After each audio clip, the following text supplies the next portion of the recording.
Hands down, the craziest story I'm ever going to tell you. And before I get into it, it's incredibly important that you remember that everything I'm going to tell you is true and happened exactly this way. In 8th grade, I had a teacher, Mrs. B, and she could read my mind. And I found out the hard way. So I had her for English and history back to back, 7th and 8th period. And my best friend, Candy, who lived directly behind me, also had her for English and history back to back, but she had her in the morning. So at lunchtime, we would sit around and we would talk about whatever was going to happen in her class. Like Candy would give me the heads up. Like if we had a pop quiz, she would tell me what the questions are.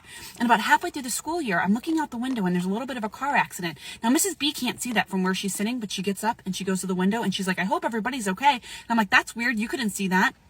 And then another day I'm sitting there and I'm thinking about how I want pizza for dinner. And then she announces to the class, we're going to have pizza for dinner at my house. I'm like, what? But then it started getting more serious. So I hadn't done an English assignment and neither did Candy. And so when we got to lunch that day, I'm like, what happened? Did we have a pop quiz? What's going on? And she's like, no, actually, I don't think anybody did the assignment. So she just lectures the whole time. You don't have anything to worry about. Well, I get to her class and I'm staring at her and I'm like, ha ha ha, you don't know. I didn't do the reading. I'm just going to sit here all period. The bell rings. She looks right at me and she says, take out a piece of paper. Pop quiz. What? But then it got really serious. So one day at the end of class, 8th period, we had a fire drill and we were on the 2nd floor. So we had to go down the hall, down the stairs, up the hill, wait outside, and then come back in, up the stairs to our classroom.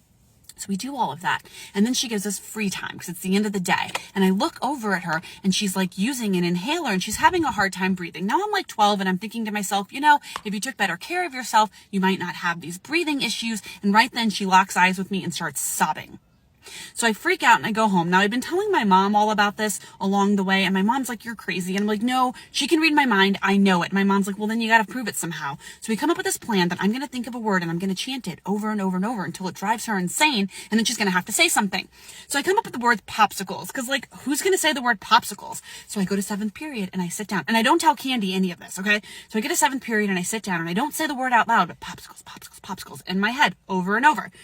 We get a break. We come back, 8th period. I'm not even listening to the assignment. I'm just thinking popsicles, popsicles, popsicles. Now I know that I've never said the word out loud. So the time of the end of the day is like dwindling down and it becomes like 10 minutes before the end of the class period. Mrs. B says, hey, don't you have to go get Candy? She had broken her ankle and I was like her buddy to like meet her at her locker and help her get out of the school building and into our carpool before all the kids came and like trampled her. So I was like, oh yeah, is it okay if I pack up now? She's like, yeah, get out of here. So I get all my stuff and I'm walking to the door and Mrs. B goes over to the window and she's sitting down and she's looking out the window and she says, you know, class. And I stop and I look at her because that's respectful. And she says, with all of this snow and ice outside, I really wanna... And she snaps her head and she locks eyes with me and she enunciates the word popsicle. I swear to you, I swear that happened and I'm going to have to post part 2, but it'll be up right now. Popsicle, the greatest story ever told. If you didn't watch the first part, it's posted right before this. This is going to ruin it for you. You're going to want to know the whole story. If you keep watching this, don't watch it. Stop right now. Go back. Okay, so she doesn't just say the word popsicle. She enunciates it. Popsicle while locking eyes with me. Okay. I feel the blood rushing out of my body. I just back out of the class, book it down the hall, get down the stairs, get to Candy's locker. Again, I'm like 12, 13 years old. I have a freak out. I'm like, popsicle. She said popsicle. We can't go to school anymore. She can hear our thoughts. Oh my gosh, we have to quit. We have to quit. Candy's like, what are you talking about? So I try to fill her and I try to explain it. She's like, this does not make sense. We get to the carpool. The carpool mom is there. I tell her the whole story. She's like, you must have misunderstood this woman. I'm like, I did not misunderstand her. Every person that gets in the car, I tell them the story. They also think I'm crazy. I'm like, no, we need a petition. We need to talk to the principal. We need to remove ourselves. I'm never going back to her class. So we get home. This is before cell phones. I get to the house. I drop my backpack. I book it to the landline. I call my mom, my ally, and I tell her, she said popsicle. My mom's like, no way. I'm like, what do you mean no way? Why would I lie about that? My mom's like, this is just too crazy. Like, there must be a misunderstanding. Also, I'm at work. I can't talk to you. I'll be home in a little while. So in the meantime, I call every person I know. If I have your phone number, I'm calling you to tell you the story. And if you're not there, I tell whoever picked up the phone the entire story. Okay. I run out of people to call. I get the phone book. I get to the white pages. I'm just flipping through, calling whoever I can. If it's the wrong number, I don't care. I'm telling you the story. I see my elderly neighbor. She's out on her porch. I go pay her a visit. I tell her the story. Nobody believes me. Everybody thinks I'm crazy. My mom comes home. She sits me down. She's like, okay, start at the beginning. I tell her the whole thing. And she's just like, huh. I like honestly don't know what to tell you at this point. And I'm like, you can tell me I'm not going back to school because I'm not, and I'm definitely not going to her class. And I'm talking to the principal and my mom's like, whoa, none of that is happening. You are going back to school. We're not calling the principal. Like, this is just like, I don't know. You're just gonna have to move on with your life. Okay. This is just one of those life things. And I'm like, you're crazy. So I took a shower. I go to bed. I'm like crying myself to sleep. The world does not understand me. My mom knocks the door. She comes in to check on me and she's like, I just want to see how you're doing. And I'm like, how am I doing? I'm in 8th grade. My teacher can hear my thoughts. How do you think I'm doing? You can take me to school, but I am not going to her class. Just so that we're clear, you can drop me off, but you can't make me go. My mom's like, okay, this is getting out of hand. I'm like, yeah, I know. Thank you. And she says, yeah, so the thing is, today, during her lunch period, I called Mrs. B to see if she wanted to play a joke on you. Yep. My own mother. My own mother. And just to recap, my mother called my 8th grade teacher to tell her that I thought that she could read my mind. She gave her all of that information. And then they went through with the prank. Yep.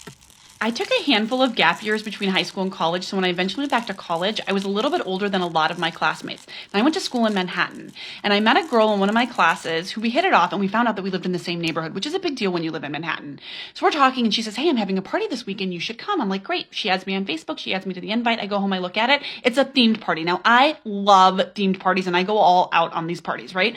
But I'm looking at it, it's called the End of the World Party. And like somebody said, oh, I'm coming as a zombie. And then somebody specifically claimed Lara Croft Tomb Raider. And I'm like, man, these people are really getting into this. They're taking it seriously. And I'm thinking to myself, I don't really have anything and it's too late to go shopping, but I don't want to go not as dressed as anything. So I think about it. The previous year, I had been Rosie the Riveter for Halloween. I had a navy shirt. I had the official bandana, the little button.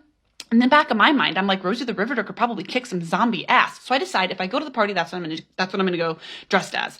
So the night of the party rolls around and I'm sitting at home and I'm really tired. I worked 5 jobs. I went to school full time, but I decide, fine, I'm gonna go. So I start to get dressed. Part 2 of the End of the World Party. So now I'm dressed as Rosie the Riveter, ready to kick some zombie ass.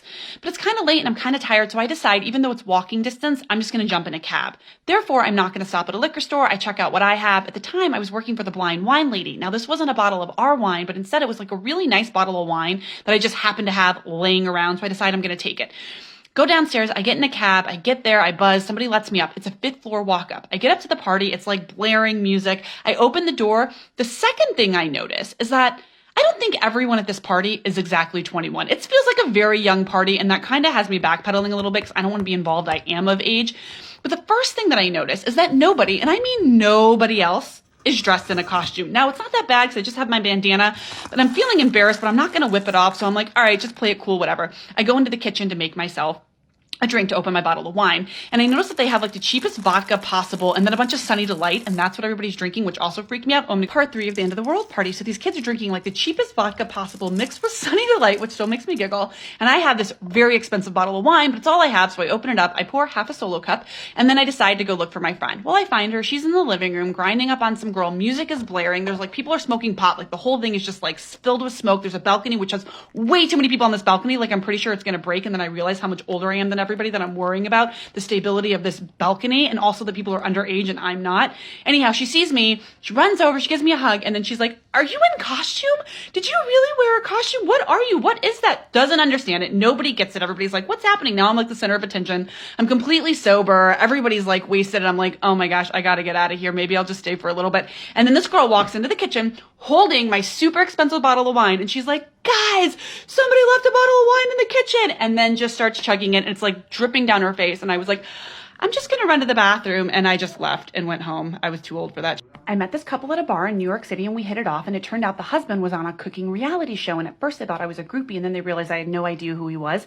And at the end of the night, the woman gave me her number and told me to keep in touch. Well, a few months later, my cousin moved to New York City and he's living on my couch and I'm helping him get on his feet again. And I remember he has restaurant experience. So I reach out to the woman because her husband is the head chef at a very popular New York City restaurant. And through the wife, the husband says, this is great. Send him in on Monday morning. I have a lot of positions open. If I can help him, I definitely will. So I tell my cousin, this is a huge opportunity. We can't blow it. Monday morning, he gets all ready. I make sure he knows where he's going. And then I go to work. A few hours later, he calls me and he says, hey, that guy no longer works there. And I'm like, what are you talking about? I talked to him 2 days ago. And he's like, I don't know. They're telling me he doesn't work there. And I'm like, you must be at the wrong place. So he goes outside, he takes a picture. He's at the right place. So I reach out to the wife and I'm like, I'm sorry. Did I misunderstand something? Because my cousin's at the restaurant.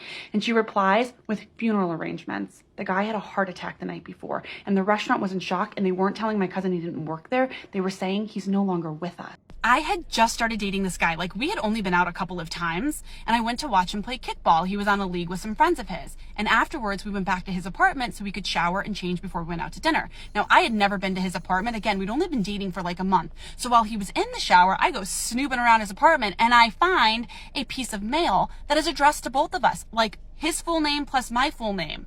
Now, you know me, active imagination. I start going through all the scenarios, but I try to play it cool. I put the mail back, I sit down on the couch, and I wait.